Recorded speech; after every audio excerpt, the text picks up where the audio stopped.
Okay, so if you've ever messed around with like really old fuzz pedals, Yeah. you know there's this kind of unpredictable magic, right? Oh, yeah, absolutely. Especially when the battery starts to fade. Exactly. Yeah. That perfect, compressed, kind of spitty, dying sound.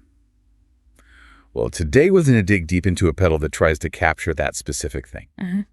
The MXR M236 super badass Variac fuzz. And our deep dive today, it's really based on a pretty thorough technical breakdown and review we found for this pedal.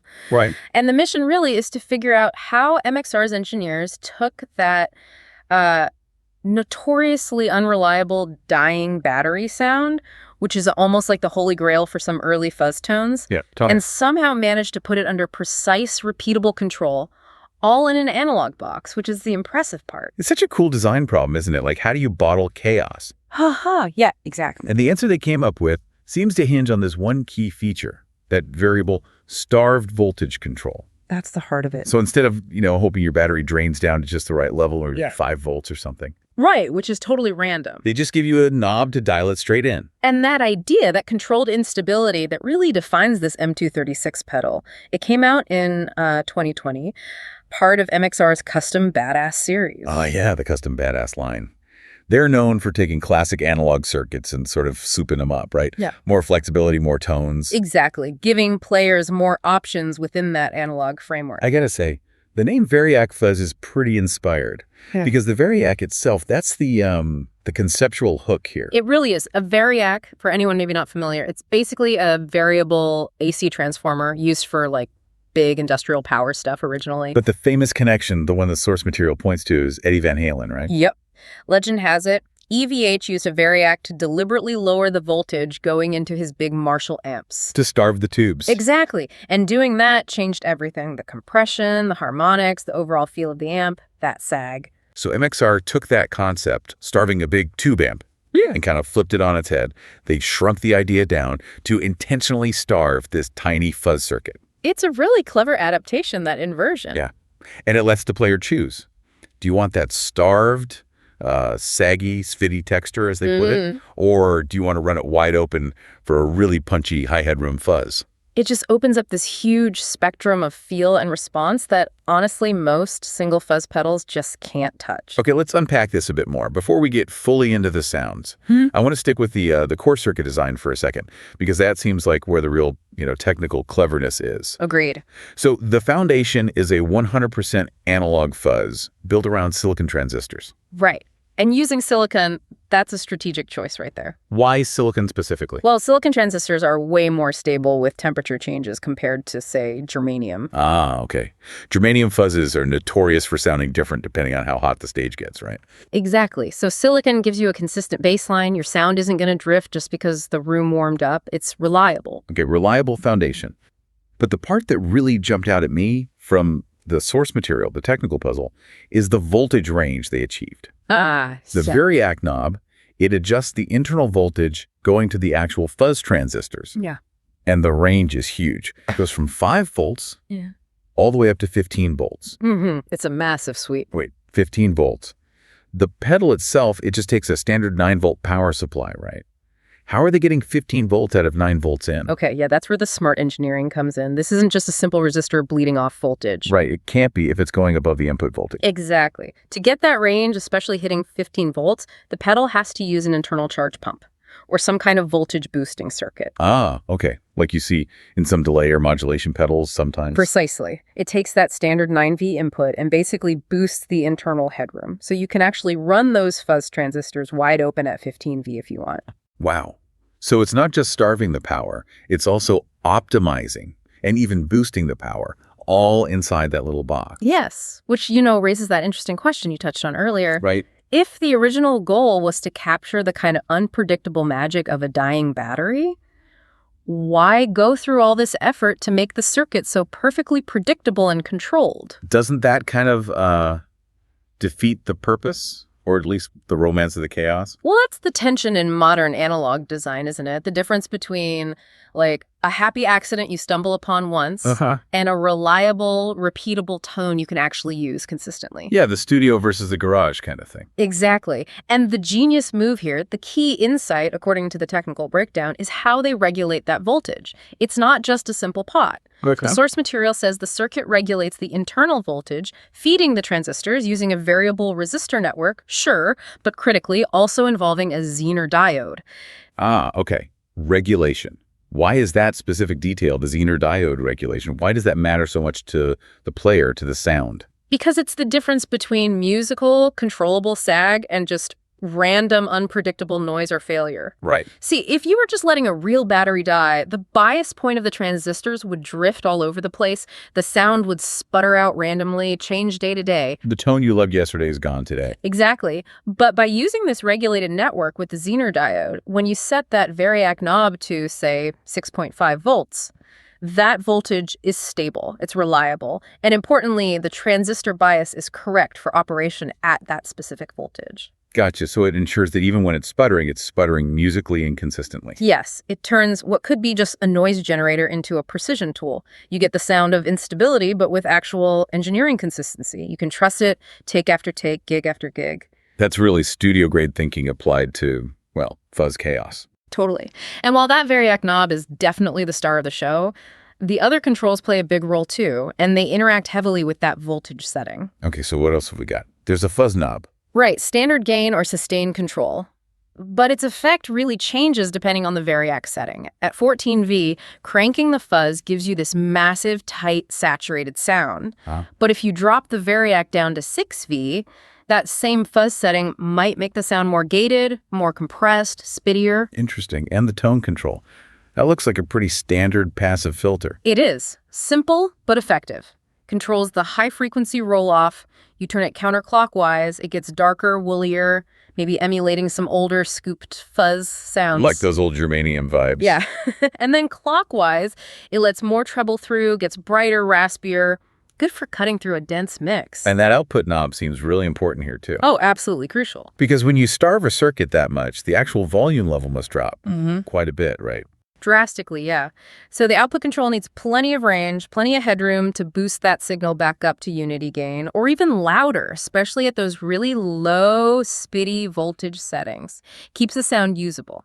Makes sense. Plus, you get all the usual MXR stuff, compact box, low noise components, true bypass switching. Yep, a really solid, well-thought-out foundation for what is ultimately a highly variable and quite complex circuit conceptually. Okay, so foundation laid. Let's get into the tones now, because the big claim is that this Variac control changes not just the EQ or the gain, but the whole feel, the dynamics under your fingers. That's exactly right. It's tactile. So this is where it gets really fun. Let's start at the bottom. Yeah. You crank that Variac knob way down, let's say into the 5-volt to 7-volt range. What are we actually hearing? What's the feel? What kind of musical job is that doing? Okay, yeah, low voltage territory. That's where you get the classic starved or gated fuzz effect. Gated, meaning it cuts off sharply. Very sharply. The sound is heavily gated, it's splattery, super compressed, it almost sounds synthetic, not like a smooth guitar tone anymore. Right. And the feel is incredibly saggy. Like, the note attack is there, but then it just chokes and breaks up almost instantly as the note decays. There's no real sustain. People call that the Velcro fuzz sound, don't they? Like ripping Velcro apart. That's a perfect description, yeah. And the source material actually gives a specific example setting. Stripe fuzz bass at 5.5V. It's fuzz bass. Okay. It's not for smooth lead lines. It's more of a sound design thing. Guitarists might use it for really aggressive, almost industrial-sounding rhythm parts or leads that are meant to sound broken and fall apart. Yeah, I can totally picture that. Like emulating a damaged speaker cone or a really choked synth sound. Okay, so that's the low-end chaos. What about moving up towards the middle, say the 8-volt to 10-volt range? Okay, now you're getting into the sweet spot for more traditional, classic fuzz sounds. Right, the sort of normal operating range for many pedals. Exactly. Here you get much smoother sustain, still plenty of saturation, but the feel is more vintage, rounder. You still get compression, but the note decay is smooth, musical, not abruptly gated. So this is where you'd find sounds maybe closer to a classic fuzz face or maybe a tone bender? Absolutely. The source specifically points to a classic fuzz face setting right around 10V. Okay. It's predictable here, it's musical, you still get that analog warmth, but without the extreme spluttering and choking of the lower voltages. It's the sound for, big singing leads or heavy riffs with sustain. Gotcha. And then we push past the normal 9-volt input voltage. We go into the high range, 11 volts up to 15 volts. What happens when you feed a fuzz circuit more voltage than it usually expects? Okay, now you're entering the high headroom zone. This is where you get the full, more modern fuzz sound. Modern. How so? Well, the attack gets sharper, more immediate. The low end tightens up significantly less woofy, more focused. And the overall gain is still massive, but it feels like there's more clarity within the distortion. The feel becomes really punchy, much higher output. So that extra voltage is giving the circuit more room to operate before it slams into clipping. More dynamic range, almost. Precisely. It gets louder, more aggressive, and actually feels less compressed than the 9-volt setting. The source gives an example for a modern lead fuzz setting around 14V. Okay. So if you need a really aggressive, articulate lead tone that won't mush out or collapse on itself, especially with complex chords, you push that Variac up high. That's quite a spectrum from just one knob. And you mentioned the tight low end. That seems important. Fuzz pedals can get muddy really fast. They absolutely can, but the sources suggest this one stays pretty tight across the range, which is a big plus. It avoids that flubby bottom end that can plague some fuzz designs. And how does it react to the guitar's volume knob? That's always a key test for a good fuzz. Extremely well, apparently. That tight low end and the circuit design mean it's very responsive. Even with the fuzz knob cranked and the Variac maybe up at 12V for a thick sound, you can roll back your guitar's volume knob, and M236 cleans up really nicely, down to a light overdrive or sometimes even almost crystal clear clean. That's huge for playing live. Yeah. That dynamic control without having to stomp on another pedal. Exactly. Saves you tap dancing. But, the applications aren't just limited to guitar. Oh? Those lower Variac settings, that 5 to 7 volt splattery zone, can be really interesting on bass guitar, too. Doesn't fuzz usually kill the low end on bass? It often can, yeah. But apparently, around the middle voltages, say 8V to 10V, this one maintains enough punch and fundamental frequency for bass while adding that nice vintage growl. Okay. But the starved settings, like that 5.5V synth fuzz example, that can be fantastic for emulating old school analog synthesizer bass lines, especially if you maybe blend it with a clean signal to keep the absolute bottom end solid. That's a cool idea. Sort of synthy gated fuzz for bass. And thinking about the studio, where you really value control. Those super low voltage sounds must be interesting beyond just instruments. Definitely. They act almost like a sound design tool at that point. When you starve it down near 5 volts, the clipping gets so extreme and kind of artifact heavy that it starts behaving almost like a bit crusher or maybe a really aggressive gated oscillator. It generates these unique clipping harmonics and textures. So you could use it for reamping things, like drum machines or synths. Absolutely. Or integrating it into more experimental effects chains. It's the kind of pedal that invites you to try feeding it unexpected signals just to see what weirdness comes out. Okay, so shifting gears a bit, let's talk legacy and reception. Yeah. This pedal came out in 2020. How was it received? Did it make waves? It definitely did. It wasn't just another fuzz pedal dropped into the market. It got really strong reviews pretty much immediately. It seemed to hit that sweet spot people were looking for. Any specific comments that stood out? Yeah, Guitar World magazine had a great quote highlighted in the source. They called the M236 a masterclass in controlled instability. Controlled instability. That nails it, doesn't it? Perfectly. It really sums up how MXR managed to bridge that gap, pleasing the folks who love that vintage, unpredictable vibe, but also satisfying modern players who need consistency and control. Are there any notable players associated with it? People known for using its unique range? The sources mention a couple of names often linked with experimental textures, like Nick Reinhardt from Terra Mellos. Oh yeah, he does wild stuff. Exactly. And Juan Alderete, the bassist. Players who are known for really pushing boundaries and leveraging that full Variac suite for unconventional sounds. Okay, so how does it stack up against other well-known fuzz pedals then? Where does it fit in the sort of fuzz landscape? Well, if you think about the spectrum, on one end you have reliable, great-sounding silicon fuzzes, like maybe MXR's own classic 108 fuzz. Right. Solid pedal, but fixed voltage. Yeah. Predictable. Exactly. The Variac fuzz offers way more range than that. Then on the other extreme, you have pedals famous for being wild and chaotic, often germanium-based, like the ZVX Fuzz Factory. The Fuzz Factory, legendary for just going completely bonkers, oscillating, making noises you didn't intend. Right, pure chaos sometimes. And the Variac Fuzz, it can get the tonal character of that spluttery, gated, chaotic sound. But crucially, unlike the Fuzz Factory, which can be really finicky, sensitive to power, temperature, everything, the M236 is designed to be controllable and repeatable, thanks to that regulated voltage and stable bias we talked about. So it captures the spirit of the chaos, but without the actual unreliability and frustration that sometimes comes with truly vintage or chaotic circuits. That seems to be the goal, yeah. It's like they took the idea of instability, the sound of a circuit pushed to its limits, but then applied MXR's typical engineering polish and reliability to it. They refined the chaos. That makes sense. It feels very MXR in a way, taking a concept and making it robust and road-ready. Exactly. It really synthesizes a lot of things. The source material concludes it's probably the most controllable, voltage-starved fuzz MXR has ever put out. And it bridges eras convincingly. Yeah, capturing that vintage decay feel, but also offering really aggressive, modern fuzz tones, all controllable from one knob.